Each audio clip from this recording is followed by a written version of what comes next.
What is up guys? Good morning, good afternoon, good evening, kung anong oras nyo man to pinapanood.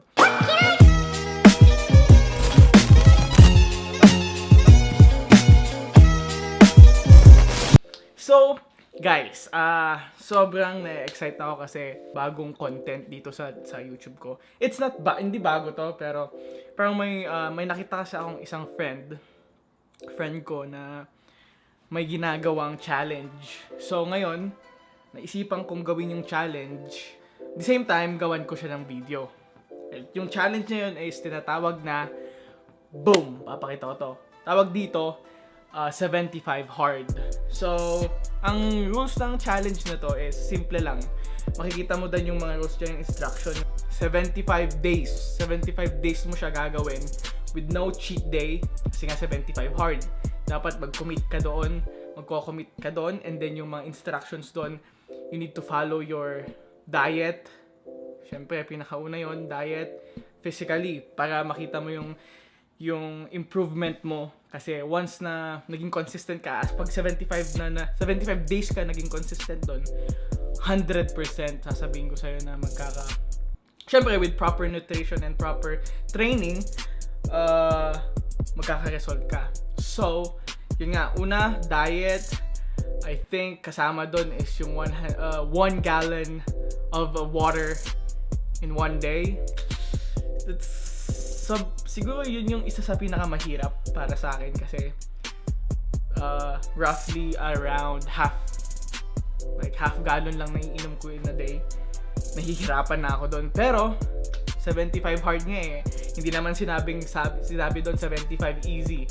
So syempre it's gonna be hard but for sure it's gonna be worth it. So yun, dami kong ina-explain pero yun nga, diet plan, 1 gallon water a day, workout, 2 workouts siya. Actually, ito din mahirap din sa akin to. Isang workout indoor, which is yung normally gym, yung usually ginagawa ko, yung talaga na yung usually, parang ko na yun, routine ko na yun. So it's gonna be easy for me. Pero yung isang challenge doon is mag-workout ako outdoor. So it means siguro cardio sa labas, jogging sa labas.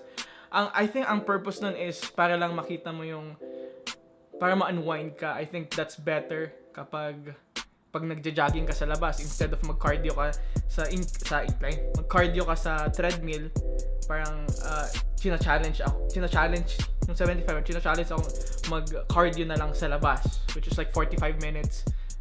I think that's gonna be yung plan ko na yun na yung magiging cardio ko. So 45 minutes sa gym, lifting weights, 45 minutes outdoor. Siguro, syempre, actually hindi pa talaga ako nakakalibot dito sa bagong place namin. Lumipat kami ng bagong place almost 4 months na. I think 4 or 5 months na kami dito pero hindi ko pa rin nalilibot tong neighborhood namin. So that would be great kasi syempre magiging familiar ako sa neighborhood namin. And then, syempre, makikita ko yung nature. Which is the point, I think. Yun yung point ng isang challenge doon. It's gonna be hard, but I told you, 75 hard nga, di ba? And then, I think, ano pa ba? I think, I need to read 10 pages of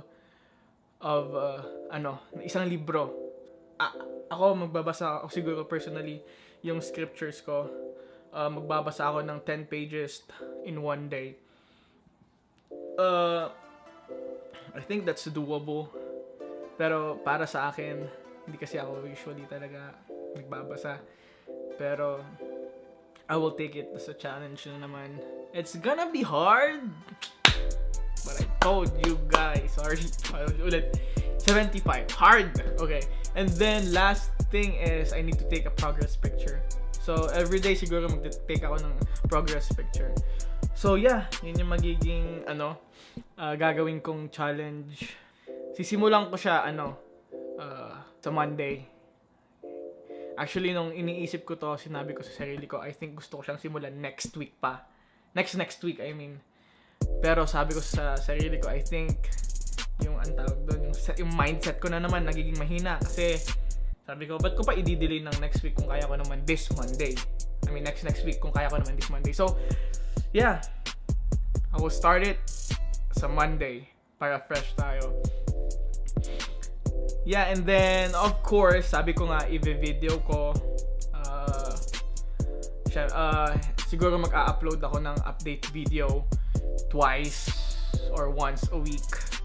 Papakita ko yung progress ko step by step, and then hopefully matapos ko yung 75 hard, and then hopefully talaga na may makita akong result. Guys, kung gusto nyong sabayan ako sa challenge na to, madali lang.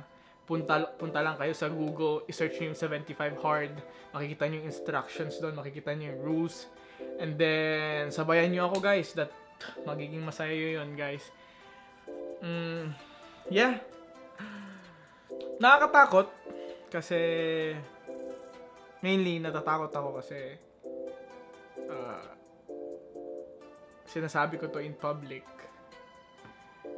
Syempre, yung mga iba nag-e-expect, yung mga iba sasabihin sa akin na hindi ko kaya, yung mga iba nag-e-expect din.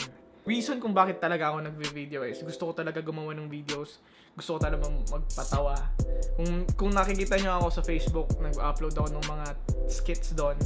Basta mainly, okay. Ang reason kung bakit ko talaga ginagawa ng video to is para maging journal ko to. You know, journal, siguro the next 10 to 15 years, pwede ko siyang panoodin ulit. Alam mo yun, nakakatuwa lang kasi grabe na-accomplish ko pala yung ganitong challenge na to. Grabe yung mga na-accomplish ko nung bata pa ako. Alam mo yun, journal. Yeah. Pero yeah, dami ko na ulit sinasabi. Haba na naman tong video na to. Pero ano kaya? Ito na naman yung thumbnail ko eh. Ito yung magandang thumbnail. Hindi ko alam, para maiba naman yung thumbnail ko. Kasi sunod na atang thumbnail ko ganito. Mag-board kayo siguro. Tomorrow.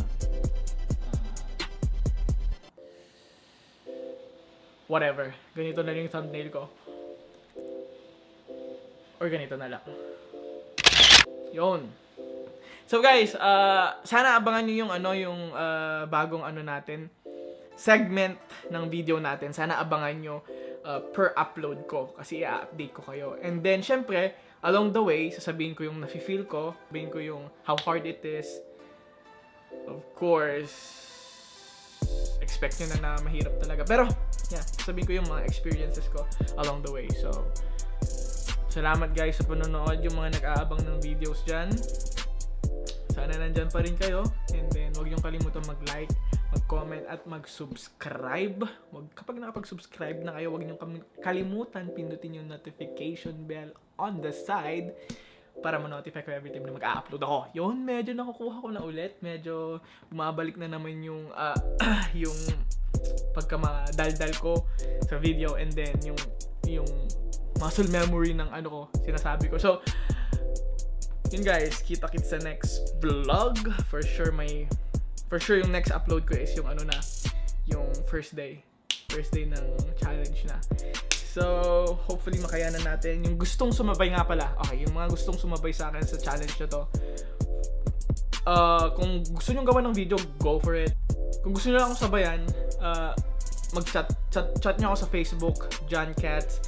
And then, yeah, mag-sendan tayo ng information kung anong pwedeng gawin para mas mapadali yung mahirap na challenge na yun. I don't know. Basta, mag-updatean tayo. Send me a DM sa Instagram or sa Facebook, JOHNCATZ. So, yeah. Kita-kits sa next vlog. Bye-bye!